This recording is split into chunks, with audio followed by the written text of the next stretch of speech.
வரதருக்கு எப்படி பாருங்கோ, முன்னெல்லாம் வரதர் கோவில்னு சொன்னாலே கோஷ்டி அழகுன்னு ஒன்று உண்டு.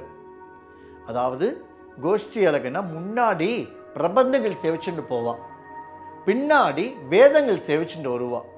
இப்போவும் நடந்துன்னு தான் இருக்குது. அப்படிப்பட்ட ஒரு சேவையும் போது அந்த கோஷ்டி தொடக்கம்ன்றது இப்போ நம்ம சொன்னோம் இல்லையா, இந்த ஸ்ரீசைலேச தயாபாத்திரம்ன்றது முதல்ல வரதற்கு முன்னாடி போகும். அதே மாதிரி பின்னாடி தேசிகிறது பார்த்தீங்கன்னா ஸ்ரகஸ்ரசீரிஷா புருஷகா ஸ்ரகஸ்ராட்ச ஸ்ரகஸ்டபாத் அப்படிப்பட்ட ஒரு வேத மந்திரங்களோட பஞ்சசுத்தத்தோட பெருமாளை சேவிச்சுட்டு வருவாளாம். அது இன்றைக்கும் பிரம்மோற்சவத்தும் போது நடந்துட்டுருக்கு. அப்படிப்பட்ட ஒரு காலகட்டத்தில் பெருமாளுடைய உற்சவங்கள் ஆகப்பட்ட கருட சேவையை நம்ம பார்த்துட்டுருக்கோம். அதன் பிரகாரம் பார்த்தீங்கன்னா 5ஆம் நாள் நாச்சியார் திருக்கோலம். எவ்வளோ அழகு பாருங்க. மலை ஸ்ரீரங்கத்திலேயாவது நாச்சியார் திருக்கோலன்றது சூரியன் வந்துட்ட பிறகு பெருமாள் புறப்பாடாவார். ஏன்னா நாச்சியார் என்றவர் மோகினி அலங்காரம். ஒரு பொம்மநாட்டி சூரிய உதயத்துக்கு முன்னாடி போனால் பயமாக இருக்கும்னு சொல்லுவான்றதுக்காக நம்பெருமான் சூரிய உதயம் ஆயிட்ட பிறகு நாச்சியார் திருக்கோலத்தோடு வருவார். ஆனால் இந்த வரதர் இருக்கார் பாருங்கோ, நான் என்றைக்குமே அக்னிஸ்தலத்துலேருந்து வந்தவர், நான் அதுக்கெல்லாம் பயப்படவே மாட்டேன், என்னை யாரும் எதுவும் பண்ண மாட்டான்னு பிம்மால 2 மணிக்கு மோகினியாலத்துலேருந்து கோபுரவாசலேருந்து கிளம்பிடுவார். 2 மணிலேருந்து அவர் திரும்புகால் ஆகி வர்றது எப்போன்னு கேட்டீங்கன்னா நைட்டு 9 மணிக்கு தான் வருவார். எல்லா இடத்துலையும் மண்டபப்படி.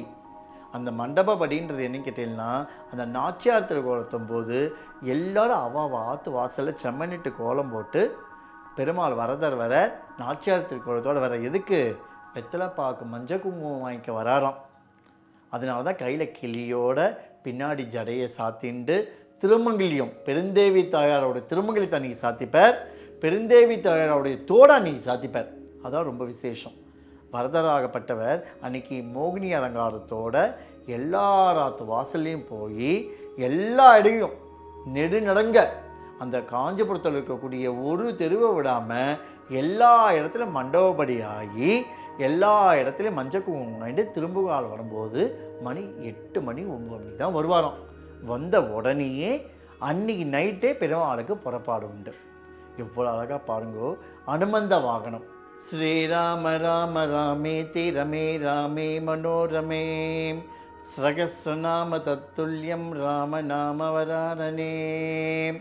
அப்படி அந்த ராமருக்கு போற்றக்கூடிய கைங்கரியத்தில் இருக்கக்கூடிய அனுமந்த வாகனம் அந்த 5ஆம் நாள் அன்றைக்கி அனுமந்த வாகனத்தோடு பெருமாள் ஏறி ராமர் திருக்கோலத்தோடு சேவை சாதிப்பார்.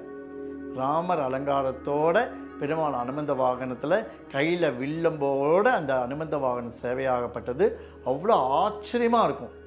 இதெல்லாம் நம்ம திவ்யதேசத்தில் போகும்போது ஸ்ரீரங்கத்திலலாம் ராமர் திருக்கோலம் இல்லாமல் வெறுமை உற்சவர் நம்பெருமான் அவ்வளோ அழகாக வருவார். அதே மாதிரி இவர் ராமர் திருக்கோலத்தோடு இருக்கிற ஒரு அழகு. அதே மாதிரி பார்த்தீங்கன்னா 7ஆம் நாள் திருத்தேர். காஞ்சிபுரத்துக்கு இந்த தேர் நடைன்னு ஒரு நடை. இன்றைக்கி நீங்கள் பாருங்கோ, அந்த தேர் நடை ஆகப்பட்டது பெருமாள் எப்படின்னா ஸ்ரீதேவி பூதேவி சமேதராய் உபயநாச்சிமார்னு பேர். அதுக்கு பெருமாள் சிக்கித்தாடையை சாத்தின்னு வருவார். சிக்கித்தாடைனா என்ன? அன்றைக்கி பெருமாளுக்கு தலையில் என்னென்னா கொண்டையெல்லாம் சாத்தவே மாட்டான்.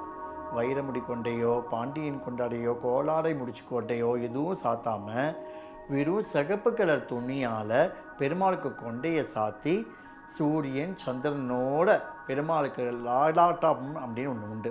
லாடாட்டம் அப்படின்னா பின்னாடி ராகுடி இல்லாமல் வெறும் அந்த சிக்கித்தாடையோட எங்கே பெரிய காஞ்சிபுரத்தில் தேர் நிற்கும். பெருமாள் இங்கே சின்ன காஞ்சிபுரத்தில் இருக்கார். பிம்மால 1 மணிக்கு தேர் நடைய ஆரம்பிப்பா. மற்ற வாகனமாவது மண்டபப்படின்னு சொல்லி நிறுத்தி கற்பூராரத்தி பண்ணி எல்லாருக்கும் சேவை சாதிப்பார். ஆனால் தேரும் போதும் பார்த்தீங்கன்னா எங்கேயுமே நிற்க மாட்டார். எந்த இடத்துலையும் தேருக்கு நிற்கவே மாட்டார். நேர தேரடியிலேருந்துக்கு தான் போவார். பெருமாள் 1:30 மணிக்கு புறப்பாடு ஆச்சுன்னா தேர் நடைக்கு 3:45 மணிக்கு 4 மணிக்கு பெருமாள் தேரில் ஏழ்வார். அது வரை எங்கேயும் நிற்காம எல்லாரும் ஒருத்தருக்கு ஒருத்தர் ஸ்ரீபா தாங்கிகள் அத்தனை பேர் மாற்றி மாற்றி மாற்றி மாற்றி அந்த தேர் நடை எப்படி பாருங்கோ. ஸ்ரீரங்கன் நடை அழகுன்னு சொன்னோம் இல்லையா, அந்த வரதருக்கு தேர் நடை ரொம்ப விசேஷம்.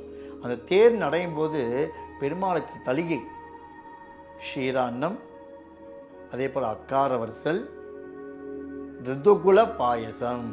அதாவது ருதுகுல பாயசன்றது என்னன்னு கேட்டீங்கன்னு வச்சுக்கோன்னா, அரிசியை ஒன்றும் பாதமாக உடைச்சி அதில் திருக்கணம் அது பண்ணுவாளாம், திருக்கண அமுது. இந்த திருக்கணம் அதை பண்ணி பெருமாளுக்கு அம்சம் பண்ணுவாளாம். அந்த தேர் நடையும் போது நடக்கக்கூடிய ஒரு விஷயம் இது. ரொம்ப ரொம்ப ரொம்ப ரொம்ப ரொம்ப முக்கியம். இந்த திருக்கணமதை அந்த பிரசாதம் கிடைக்கிறது ரொம்ப புண்ணியம் பண்ணியிருக்கணும். அந்த தேர் நடைன்னு சொன்னேன் இல்லையா, அந்த நடக்கும்போதே அந்த திருக்கணமதை அம்சம் பண்ணி அப்போவே கொடுத்துட்டு வருவாளாம். அப்போ யாருக்கெல்லாம் அது கிடைக்கிறதோ அவளுக்கெல்லாம் அவ்வளோ புண்ணியம். அப்படிப்பட்டது இன்றைக்கி சம்பிரதாயத்தில் நடந்துட்டுருக்கு.